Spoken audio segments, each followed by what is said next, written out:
L'anxiété climatique ou l'éco-anxiété, parce qu'effectivement, il y a différentes définitions.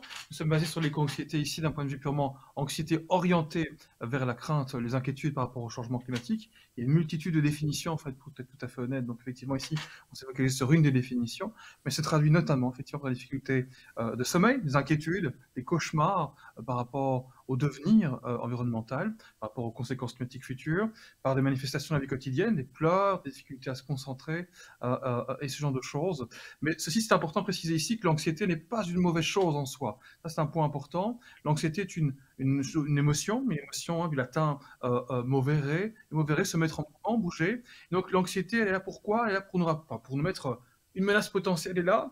Notre cerveau automatiquement détecte cette menace potentielle et qui pourrait arriver ou non d'ailleurs. Hein, c'est comme ça que l'anxiété s'active dans notre cerveau. Donc la pierre angulaire, c'est l'intolérance à l'incertitude quelque part. Ça s'active et puis effectivement, cette émotion nous pousse à réagir, nous pousse à nous mouvoir, à nous adapter. Je prends un exemple tout à fait hors sujet ici peut-être, mais qui est l'anxiété par rapport à un examen qu'on pourrait avoir. Bien évidemment, si on n'a pas un tout petit peu d'anticipation, qu'est-ce qui va se passer? Mince, je ne suis pas prêt, etc., etc. On risque peu de se mettre en mouvement. Donc, comme on le voit ici, l'anxiété est vraiment une fonction mobilisatrice, une fonction quelque part d'adaptation à l'environnement. Et donc, ce n'était pas surprenant ici qu'elle est présente chez beaucoup de personnes, cette anxiété par rapport au changement climatique. Et effectivement, ça se traduit. Hein, c'est associé à un plus grand déploiement de comportements pro-environnemental ou pro-écologique ou peu importe comment on l'appelle, ou éco-responsable.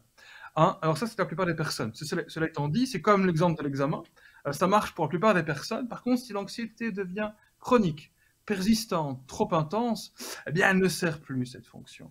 Et ça, c'est tout le problème ici, c'est-à-dire que c'est ce que nous retrouvons dans l'étude. Pour 12% des personnes, effectivement, on voit que l'éco-anxiété, en fait, ne sert plus cette fonction. Enfin, se reflète d'une part par vraiment des comportements qui ne sont plus autant adaptatifs, ce n'est plus associé à un tel déploiement de comportements pro-environnemental, d'une part, mentaux, mais aussi également, c'est-à-dire qu'il y a toute une série d'autres conséquences, troubles du sommeil, beaucoup plus forts qui apparaissent. Ce sont des personnes qui, effectivement, se disent pleurer en pleine journée, ne plus pouvoir travailler. Donc on voit, effectivement, là qu'on est au bout, quelque part, d'un processus où c'est beaucoup plus invalidant.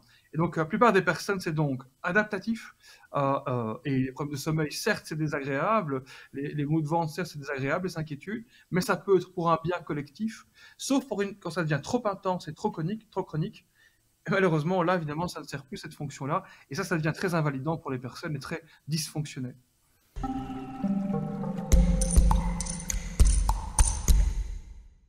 Alors, nous observons effectivement qu'il y a un lien entre l'anxiété ressentie par rapport au changement climatique, ou l'éco-anxiété, comme certains la nomment, et la perception de changement dans l'environnement. Toutefois, ce lien est assez faible.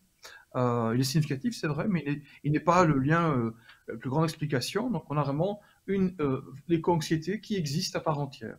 Dans une autre étude que nous sommes en train de mener, le laboratoire, d'ailleurs, que je dirige, on vient de voir que c'est tout à fait indépendant d'autres formes d'inquiétude aussi. Souvent, on entend, mais peut-être que ces personnes sont anxieuses, de manière générale, ou déprimées, de manière générale, ou plus sensibles, même, de manière générale. En fait, c'est tout à fait faux. Hein, les observations que nous avons par rapport à l'éco-anxiété demeurent, malgré ce lien potentiel de perception, d'être impacté par les environnements immédiats. Donc, bien que ce soit lié, bien sûr, mais ça peut exister indépendamment de cela. Et qui plus est, c'est tout à fait indépendant de l'anxiété, d'autres formes d'anxiété ou de la dépression de manière générale.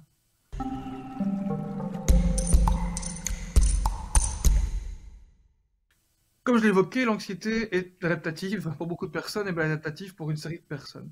On voit que les personnes qui sont impactées au niveau quotidien, c'est-à-dire qui sont vraiment invalidées, ne peuvent plus suivre les cours, ne peuvent plus aller travailler, sont difficultés de sommeil à cause de l'anxiété climatique, effectivement, il y a une différence d'âge qui sont effectivement les personnes les plus jeunes. Alors je ne dis pas là les moins de 20 ans, j'entends par là les personnes en moyenne de moins de 40 ans. Alors on dit pourquoi les moins de 40 ans? Si on fait un calcul assez simple, on va voir que ce sont des personnes qui vont être impactés, probablement, si on regarde les dates présupposées par plusieurs rapports de l'ONU, ici aussi du GIEC, par exemple, on va voir que ce sont des personnes qui vont effectivement, qui seront impactées dans le futur, qui sont concernées par les changements attendus.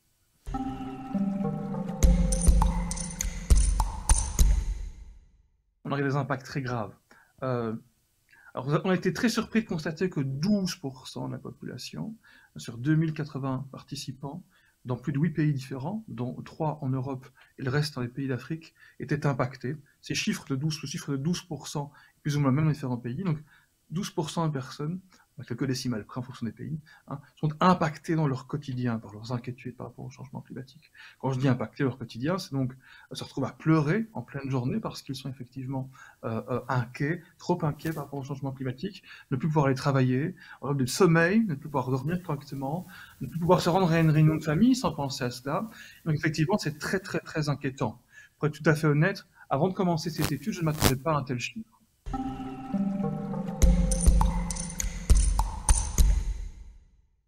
Alors, contrairement à une idée préconçue, ce n'est pas un délire d'écolo bobo, comme on l'entend parfois. Ce n'est pas juste un milieu intellectuel qui serait hyper conscient des changements climatiques ou des changements environnementaux et qui serait du coup impacté ou excessivement investi ou parce que trop de lucidité mènerait à plus d'émotionnalité, donc du coup à des anxiétés. Ce n'est pas ce que nous retrouvons. On voit que c'est tout à fait indépendant du niveau d'éducation et tout à fait indépendant de la région dans le monde dans lequel on se retrouve. C'est aussi important parce que l'influence des médias, le type de bouquin qui peut avoir une influence aussi n'est pas du tout le même entre la Belgique, la France déjà, mais aussi entre la Belgique et le Gabon, par exemple, tout à fait différent. Donc on voit que c'est tout à fait indépendant.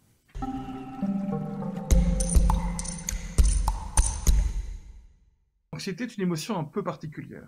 Par des personnes, hein, elle a une fonction qui est hautement adaptative. Hein, on partage ça avec de nombreux animaux d'ailleurs. Lorsqu'on est face à une situation qui présente des paramètres imprévisibles, incertains, ce n'est pas très clair quand ça va se produire, comment ça va se produire, c'est un moteur. L'anxiété s'active, on est un peu tendu d'ailleurs, hein, pour nous faire réagir, on est prêt à rebondir si un prédateur devait surgir, par exemple, ou quoi, ou qu'est-ce, on a encore ça, on a hérité de cela, on est vraiment prêt, donc l'émotion est là pour nous activer, et donc pour nous mettre en mouvement. C'est extrêmement important. Donc, la fonction première de l'anxiété, c'est de se mettre en mouvement. Et donc, dans la plupart des cas, elle fonctionne bien, et j'ai envie de dire, c'est tout à fait normal d'être anxieux face à une situation qui est incertaine, imprévisible, parce que ça va nous permettre de nous adapter à l'environnement. Par contre, effectivement, lorsque cette émotion perdure, persiste, est trop intense, et quelque part, elle ne sert plus sa fonction. Et donc là, effectivement, il y a un travail à faire attention. On peut dire attention ici, il faut pouvoir redéployer la fonction quelque part, rendre la fonction de l'émotion. Et là, je crois que s'il y a un travail à faire, c'est chez 12% des personnes qui sont impactées, chez qui en fait, ça crée de la souffrance énorme d'une part, mais aussi l'émotion ne sert plus à sa fonction de base, c'est-à-dire réagir et s'adapter.